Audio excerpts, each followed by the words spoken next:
यहाँ तो love story चल रही है। अरे भाई उनको एक कमरा दे देते तो यूं लाउंज और रोमांटिक सीन ना करते। यही तो वो चाहता है और काफी हद तक वो अपना गोल अचीव कर चुका है।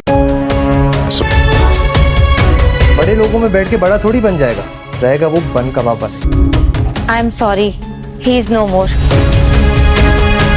सोच रहा था कि मैं तानियाल से कहूँ कि अनाल का जो प्रॉपर्टी में हिस्सा है वो उसके हवाले कर दे। बिलाल अब इस दुनिया में नहीं रहा और इसका इंतकाल हो चुका है। डॉक्टर्स अब बिलाल के घर वालों को बता चुके हैं कि बिलाल को वो नहीं बचा सके और जाते जाते वो अपनी सारी प्रॉपर्टी माहम और अपने बच्चे के नाम पर करके चला जाएगा। अब उसामा को भी जब पता चलेगा तो वो फौरन से आ जाएगा और मिनाल को भी दिलासा देने की कोशिश करेगा। वहाँ पर बिलाल के इस दुनिया से जाती ही माहम अब दानियाल के पीछे पड़ जाएगी और वो रमशा को दानियाल की जिंदगी से निकाल कर खुद दानियाल की जिंदगी में दाखिल होने की पूरी कोशिश करेगी।